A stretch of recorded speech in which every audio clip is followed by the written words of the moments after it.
Ladies and gentlemen, it was with profound joy that I welcome you off what is touted as Africa's premier energy technology-driven exhibition and networking conference. What if I told you Africa is about to build a bridge that could make it the world's next energy superpower? Discover how a single conference in Accra is uniting presidents, billionaires, and a continent to turn energy borders into bridges. Discuss ways of extending access to energy to underserved areas within Africa. His Excellency John Dramani Mahama is set to host African leaders in Accra, Ghana for a major energy summit. Now, note this, over 600 million Africans still live without electricity. Yet, Africa holds some of the largest untapped energy reserves on Earth. Now, imagine this. Over 30 African leaders, global investors, and energy giants gathering in one room, not to talk, but to decide who controls Africa's energy future. And at the center of it all is His Excellency John Dramani Mahama, the President of Ghana. Welcome to the Africa Energy Technology Conference, AETC 2026. Now, hold on a little longer and stay with me as we dive deep into this video for you to understand what is about to unfold. And now, ladies and gentlemen of the jury, if this is the first time you're coming across my channel, Inside Studios Network, make it a point to hit the subscribe button, like the video, share the video, go to the comment section and let me know what you think about this very conversation. To my first timers and my loyal viewers, I say thank you, but make it a point, join the growing movement. And to my amazing subscribers, thank you so much, cannot thank you enough. Now let's get straight into this mind-blowing conversation. So this very year, 2026, President John Dramani Mahama is hosting and opening the Africa Energy Technology Conference, the AETC, a summit that could quietly become one of the most important turning points in Africa's economic history. This is not just another conference. This is about power, control, survival, and Africa's place in the rapidly changing global energy system. Because while the world is transitioning to cleaner energy, Africa is racing against time to use what it has before it becomes worthless.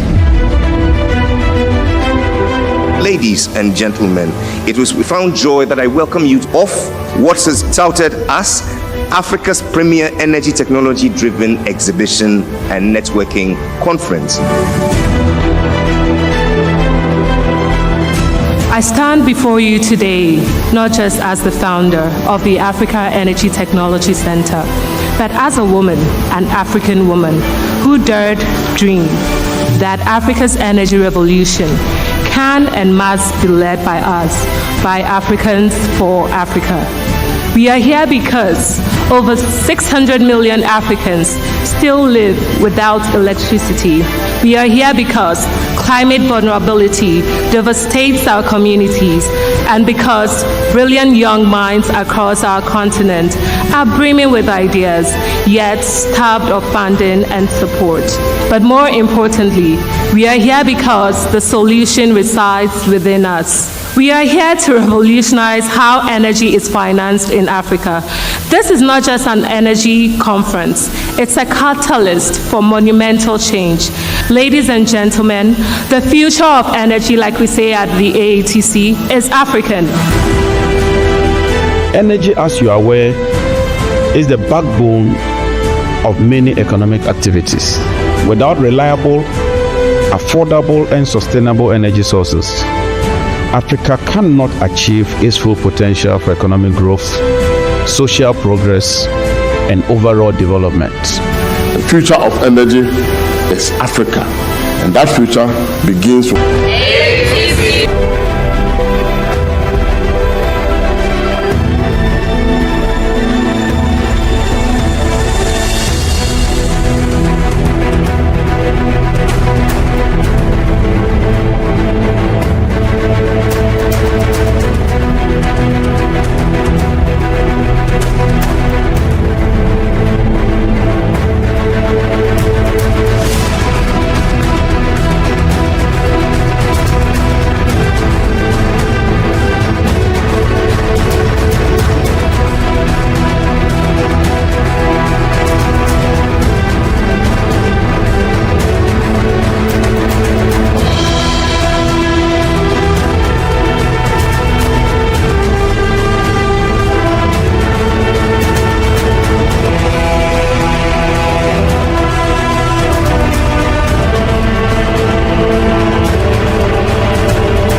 is about to build a bridge that could make it the world's next energy superpower? This is Kenya News Update today. Coming up, you'll discover how a single conference in Accra is uniting presidents, billionaires, and a continent to turn energy borders into bridges. Meet President John Mahama, Ghana's leader since 2025. On May 19, he will open the Africa Energy Technology Conference. But here's the twist. This isn't just another meeting. It's a watershed moment. The theme, from borders to bridges. The goal, driving intra-African trade through energy. And the stakes, nothing less than transforming Africa from a consumer of technology into its creator. The announcement followed a high-level visit in February. Ms. Amelia Akuma, founder of the Africa Energy Technology Center, personally invited Ghana's highest office.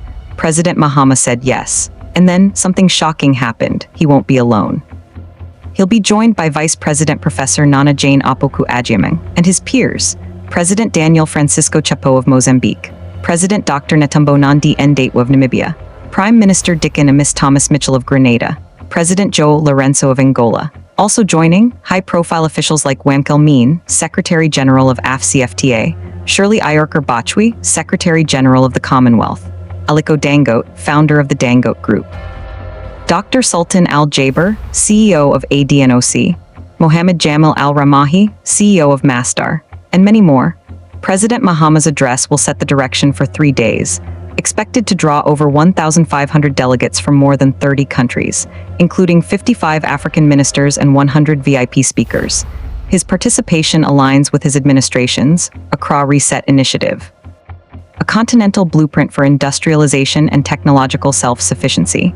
Speaking at Davos earlier this year, he articulated a vision. We must knit together the patchwork of success stories to move from resetting one country to resetting the entire development model. This philosophy forms the backbone of the conference. But here's what nobody's talking about: the structural vulnerabilities. During the delegation's visit, Vice President Opoku Agyemang stressed a necessity. Participation of women and young people must be intentionally baked into energy initiatives. The conference agenda reflects priorities from the African Union Summit in February 2026. Themes of ending dependency, building border-free prosperity, and executing reforms. Key sessions across 3 days. Day 1, Strategic Framework opened by President Mahama, focusing on policy harmonization, cross-border finance, digital connectivity. Crowned with an exclusive gala dinner hosted by the Vice President. Day 2, Trade and Human Capital Engine, focusing on intra-African commerce, service exports, workforce mobility. A dedicated session on women and girls in energy innovation and technology. Day 3, Implementation and Future Solutions. Technical sessions, deal-making platforms, a youth spotlight. The closing ceremony will chart a roadmap. Ghana as a gateway. Ms. Akuma emphasized AETC aims to transform Ghana into the definitive gateway for energy technology transformation across the sub-region. With sustained government partnerships, Ghana is positioned as a natural hub. The conference's deal room and investor connection platform will connect developers with financiers. The innovation exhibition will showcase cutting-edge technologies. A call to action. President Mahama's address is expected to build on calls for unity. Davos, he urged leaders to invest in skills, industrialize collaboratively, negotiate as one, produce at home, and hold ourselves accountable. The conference provides a platform for translating rhetoric into outcomes. As he noted in his State of the Nation address, unity in moments of cultural pride has proved easier than unity in moments of political disagreement. If we can mobilize that same collective resolve for our development agenda, we will see real progress. Looking ahead. Registration is open. Early bird discounts available. AETC 2026 promises to be the most consequential energy gathering on the continent this year. As Africa stands at the crossroads of the global energy transition, this gathering represents a critical opportunity to ensure the continent's energy future is sustainable and driven by a new generation of African innovators. Do you think this conference can truly bridge Africa's energy divides?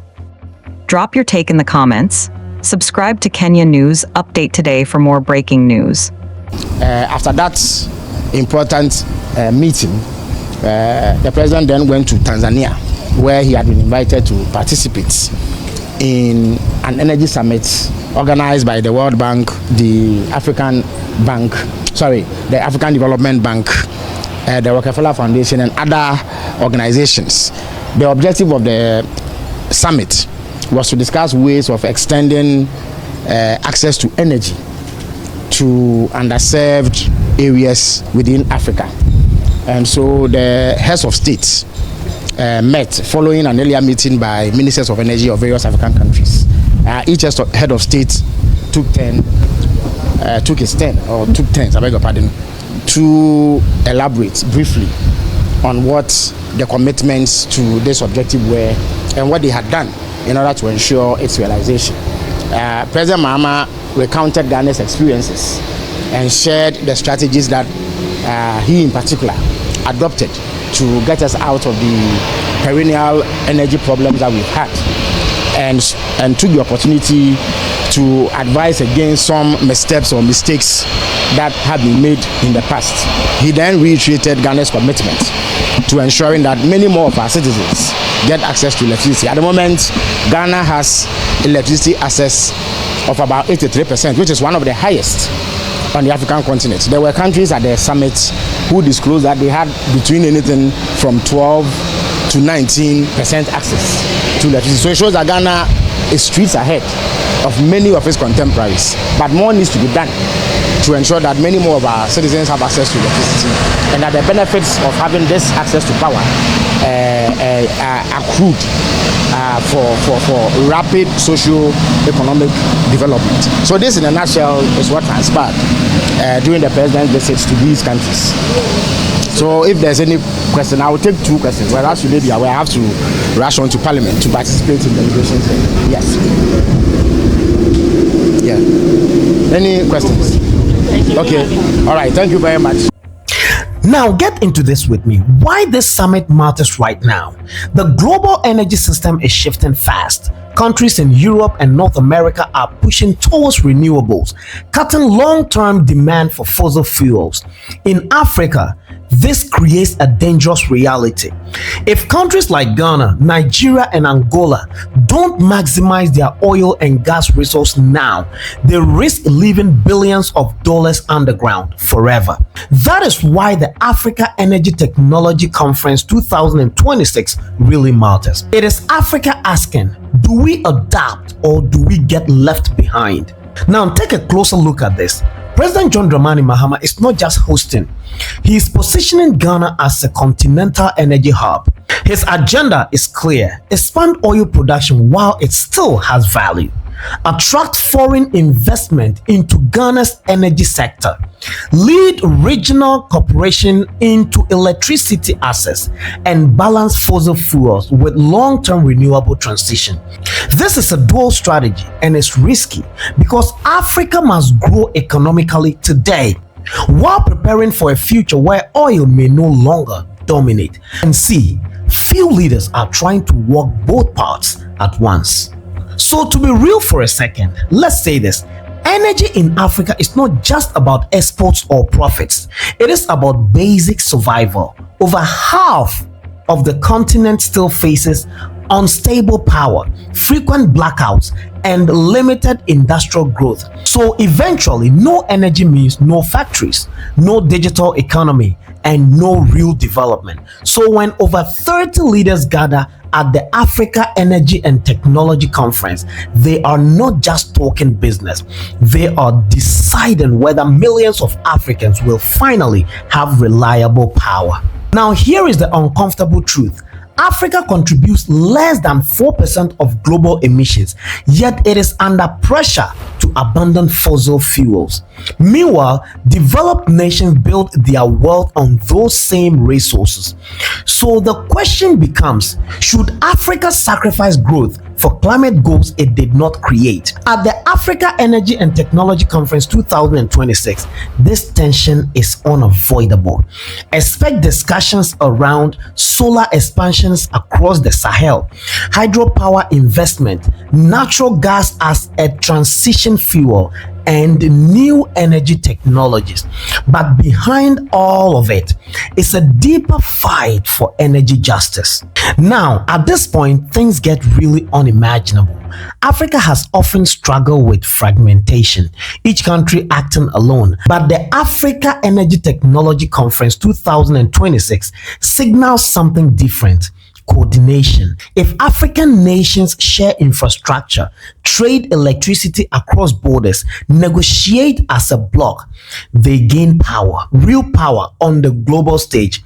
And President John Dramani Mahama hosting this summit positions Ghana as a diplomatic center, a negotiation hub, and a bridge between Africa and the global investors. So, energy is not just politics, it is money. Trillions of dollars are being repositioned globally into energy systems. Africa wants a piece of that capital. So, at the Africa Energy and Technology Conference, governments pitch projects. Investors look for stable partners, and deals are quietly negotiated because whoever sources funding today controls infrastructure for decades. So finally, what we are witnessing is bigger than a conference. It is a continental decision point. Will Africa take control of its energy destiny or remain dependent on external systems? His Excellency John Dramani Mahama is making a bold move, placing Ghana at the center of that decision. But the real question is not about President John Dramani Mahama, it is about Africa. Will this movement lead to a global real change or just another fruitless conversation? Thank you so much, ladies and gentlemen, for joining me in this episode, and I really appreciate your time. Make it a point to hit the subscribe button, like the video, share the video, go to the comment section and let me know what you think about this very conversation. I've told you, and I'm saying again, that the story of Africa is being rewritten, and don't let us write it without you. Thank you once again. This was Inside Studios Network, and I'm gone.